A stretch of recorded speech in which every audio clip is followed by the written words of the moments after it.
baik. Gitu. Nanti selebihnya dari itu jadi pertimbangan sama tadi kalau misal ada kondisi khusus terkait dengan kesehatannya itu juga nanti perlu dipertimbangkan berbeda. Baik, Mbak. Jadi itu kan tadi kan ada batasan khusus kalau misalkan seseorang dari kelompok tertentu itu memerlukan yang lebih hati-hati ya Mbak ya. Nah itu contohnya Mbak kayak misalkan yang punya gula itu ada nggak batas amannya jadi berapa gitu? Itu nanti mungkin ada pemeriksaan lebih lanjutnya ya terkait dengan hasil labnya atau bagaimana, tapi tetap untuk menjaga amannya ya 1 porsi dalam sehari dan selang-seling, jangan setiap hari gitu. Kalau untuk kayak misal tadi katakanlah untuk pasien diabetes ya, kalau untuk pasien diabetes nanti adalah hitungannya untuk total kalori dalam sehari. Jadi tidak hanya terbatas dari konsumsi daging itu. Jadi kalau misal pada pasien diabetes ada yang kebutuhannya hanya 1.500, nanti mungkin untuk porsinya sekitar hanya 50 gram sekali konsumsi. 50 gram? Iya, jadi 1 potong yang sedang. Ya, itu nanti dikombinasi dengan sumber protein yang lainnya. Jadi tidak boleh hanya daging saja. Begitu. Itu yang kalau misalkan punya riwayat diabetes ya, Mbak ya. Ya. Nanti beda lagi kalau misal ada pasien yang katakanlah kolesterol tinggi atau profil lipidnya dislipidemia katakanlah trigliseridnya tinggi, terus kemudian kolesterolnya tinggi, nanti lebih ke jenisnya yang perlu diperhatikan. Ya, nanti jenisnya misal pilihlah daging yang yang bagian dagingnya, bukan yang jeroannya atau sumber dari sumber yang mengandung tinggi kolesterol kayak misal jeroannya, terus kemudian otaknya, gaji gitu. Begitu. Jadi nanti dipilih daging yang memang bagian dagingnya saja. Jadi tidak sembarangan mentang-mentang Idul Adha terus semua disantap gitu ya Mbak betul. ya, yang nanti punya juga disesuaikan dengan apa dagingnya yang didapatkan apa gitu. Nah, iya betul. Karena kan tidak semuanya daging. Betul. Kalau balungan ya di sop ya Mbak ya. Ya, itu malah jadi lebih aman. Kalau sop nanti kan ada tambahan sayur. Baik Mbak, baik. Nah, nanti Mbak untuk ini kan ada lagi untuk tips mengatur konsumsi daging nih Mbak nih. Kira-kira gimana Mbak yang aman kalau menurut ahli gizi sendiri? Iya, untuk nanti konsumsi daging yang lebih aman tadi tetap memperhatikan dengan tadi ya kayak misal batas amannya berapa, terus kemudian tidak setiap hari begitu, terus kemudian hanya 1 saja sehari, jadi jangan lebih dari itu.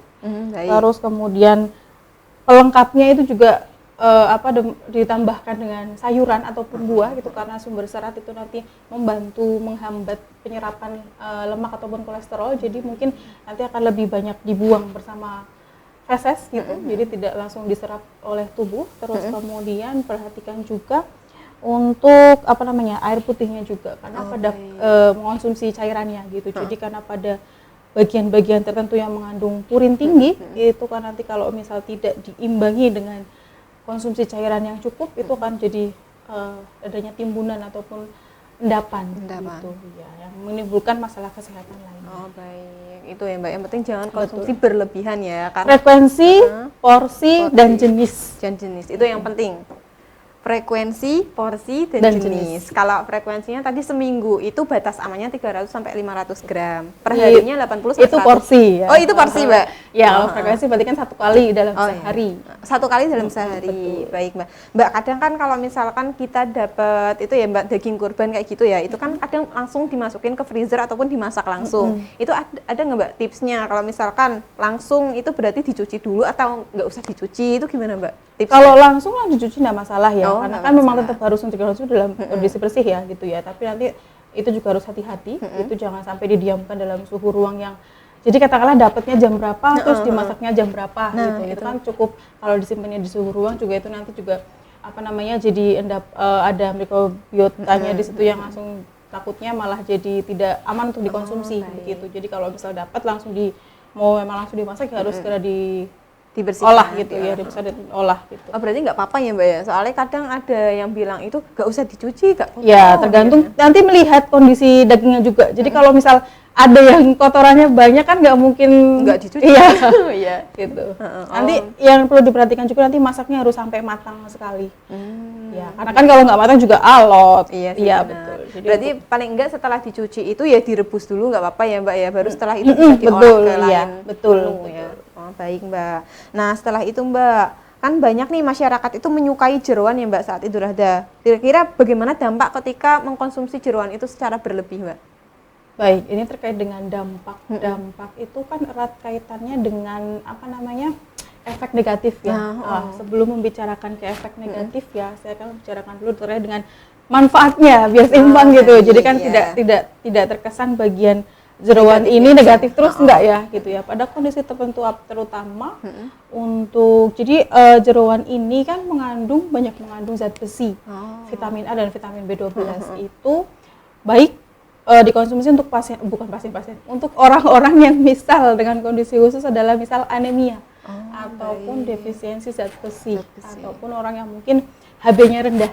Itu istilahnya sebenarnya sama, cuman mungkin lebih dikenal yang mana ya betul gitu. Jadi pada kondisi tersebut tadi itu baik dikonsumsi, tapi akan tidak baik dikonsumsi ketika seseorang itu mempunyai kadar asam urat yang berlebih, misalkan itu, ataupun kadar kolesterol yang tinggi, misalkan begitu. Kalaupun tidak pernah cek pemeriksaan lab atau apa ya gitu ya, mungkin ada yang efeknya nanti itu kalau untuk yang asam urat mungkin lebih ke kayak pegel-pegel, terus kemudian di bagian sendi itu tidak bisa digerakkan. Itu efek langsungnya kalau untuk yang asam urat. Untuk kolesterol mungkin lebih mudah cepat lelah ya gitu. Tapi efeknya pun tidak hanya jangka yang saat itu juga, bisa jadi jangka panjang gitu. Iya betul. Jadi mungkin di dalam tubuh menjadi timbunan yang nantinya efeknya adalah jangka panjang, bisa jadi hipertensi ataupun penyakit jantung dan lain sebagainya. Dampaknya lebih ke situ. Dampaknya lebih ke situ. Tapi tetap ada manfaatnya ya. Gitu. Betul. Ya kembali lagi ya Mbak, menyesuaikan kondisi tubuh kita, kesehatan kita bagaimana saat mengkonsumsi itu baik apa enggak gitu ya Mbak ya. Ya sekarang kan udah banyak internet ya Mbak, jadi bisa itu cari-cari lah ya infonya berapa. Karena pada beberapa kondisi yang misal pasien kemoterapi gitu ya, terus kemudian pasien apa gitu yang misal yang anemia anak muda gitu ya, yang biasanya kalau itu ada anemia gitu, intinya adalah HB-nya rendah, itu kalau misal tidak bisa keterbatasan tidak ditangani dengan adanya transfusi darah, itu bisa dibantu dengan tadi konsumsi jeroan itu. Jeroannya yang hati ayam, hati sapi atau hati kambing baik. Yaitu bagus, tinggi zat besi dan B12. Ya, siap Mbak. Terus nih Mbak, untuk memilih daging yang sehat untuk diolah Mbak, gimana Mbak? Kembali lagi ya tadi terkait dengan untuk cara memilih daging yang sehat, karena kan beberapa jenis daging itu kandungan gizinya juga berbeda gitu. Nanti untuk tipsnya adalah yang pertama itu pilih daging yang segar. Artinya warnanya ya, jangan sampai yang sudah ketika membeli, ini kan konteksnya adalah kurban gitu ya. Pilih yang segar, terus kemudian dilalah pas lagi dapatnya ternyata banyak bagian yang ada putih-putihnya, itu kan bagian yang tinggi lemaknya. Itu nanti monggo silahkan disingkirkan terlebih dahulu. Jadi dibuang dulu yang putih-putihnya. Memang harus telaten. Ya, jadi dibuang dulu yang bagian putih-putihnya, terus diambil yang bagian dagingnya. Kalaupun tidak sempat ataupun susah gitu ya, prosesnya lama gitu, nanti bisa ketika direbus, terus kemudian itu akan akan di bagian kuahnya, itu yang bagian atasnya itu dibuang. Itu bisa itu bagian yang kayak minyak dan putih-putihnya itu bagian lemaknya. Itu bisa dibuang ya Mbak? Istilahkan kalau misal kalau misal mau dimanfaatkan dengan untuk hal lainnya monggo, tapi akan jauh lebih baik kalau misal memang menghindari yang tinggi lemak itu monggo silakan dibuang. Mbak. Terus kalaupun direbus terus kemudian didiamkan, itu nanti ada juga kelihatan yang putih-putihnya juga, itu monggo juga bisa dibuang. Gitu. Ataupun nanti perhatikan dalam memasaknya, jadi nanti dipilih bukan yang bersantan ataupun terlalu banyak tambahan minyak. Jadi mungkin dibikin sop gitu ya, bisa itu untuk daging ya. Karena kan kalau misal pada konteksnya Idul Adha atau kurban, kita tidak bisa memilih dapat bagian apa ya. Gitu. Betul Mbak. Gitu. Ya pintar-pintar kita ya Mbak mengolahnya berarti. Nah, untuk metode memasak tadi berarti masuk ke yang tadi ya Mbak? Apa ada lagi Mbak? Untuk metode memasak dagingnya sendiri yang direkomendasikan? Ya, kalau memang untuk kita kalau pertanyaan adalah rekomendasinya adalah yang paling minim tambahan minyak ya. Nah, itu. Ya karena kan dagingnya itu sendiri juga kandungannya sudah tinggi lemak ya. Dalam 100 gram daging sapi itu sendiri sudah mengandung sampai 20 sampai 25 lemak. Lemak. Ya, itu lebih tinggi dibanding yang lainnya. Kayak ikan ataupun telur ataupun tahu tempe itu juga berbeda. Itu lebih tinggi dibanding sumber protein yang tadi itu. Jadi kalau misalnya untuk masaknya nanti prinsipnya adalah mengurangi tambahan minyak tadi, baik dalam bentuk santan ataupun minyak goreng. Gitu. Jadi nanti yang paling bagus adalah ya direbus, terus kemudian dipanggang bisa, ataupun dibikin sop. Ya, Dibikin dipanggang sop, bisa ya, Mbak ya? bisa. Tergantung nanti jenis dagingnya. Terus kemudian kalaupun memang lagi kepinginnya tambahan santan, itu nggak apa-apa, monggo silakan bisa, tapi diperhatikan ke jumlahnya nanti dalam memasak maupun mengkonsumsi. Di sate Gitu. Mbak, di sate. Monggo silakan bisa. Boleh ya Mbak ya? Boleh. Ya boleh semua, asalkan ya tidak berlebihan ya Mbak, Ya, diatur betul. sendiri aja waktunya. Untuk ini Mbak, ini kan tadi kan kalau berlebihan bisa saja mengandung ke beberapa dampak penyakit ya Mbak ya. Kalau untuk awal kolesterol sendiri itu tandanya apa saja Mbak? Yang Tanda perlu yang mungkin diwaspadai. dirasakan gitu ya. Sama Iya. asam urat itu tadi. Betul. Tadi sudah sempat saya singgung Singgung. di depan ya. Ya, betul. Untuk kolesterol sendiri sebenarnya tidak langsung dirasakan. Jadi tubuh tidak langsung memanifestasikannya dalam bentuk misal sakit atau bagaimana. Itu mungkin secara gampangnya biasanya mudah lelah. Itu pun sudah mungkin kadarnya sudah yang terlalu tinggi dalam tubuh ya, dan itu mungkin sudah ke manifestasi lainnya kayak misal penyakit jantung Oh baik. ataupun hipertensi. Karena kan kalau misalnya yang tensinya langsung tinggi itu juga biasanya kan udah lelah ataupun pusing gitu ya. Iya betul Mbak. Itu efeknya ke situ. Terus kemudian kalau misal yang asam urat ya ataupun purin gitu ya, jadi kan kayak bagian-bagian tertentu mungkin bagian jeroan ataupun otak itu kan tinggi tinggi purin ya. Itu nanti efeknya kalau yang ini bisa langsung dirasakan. Cepet ini biasanya pada orang-orang tertentu cepet gitu. Ada yang langsung pegel-pegel gitu, terus kemudian ada yang sendinya sakit gitu, langsung bisa dirasakan kalau yang purin itu tadi efeknya ke asam uratnya berlebih. Langsung ya Mbak ya, nih asam urat ya langsung kerasa Iya, ya. kerasa.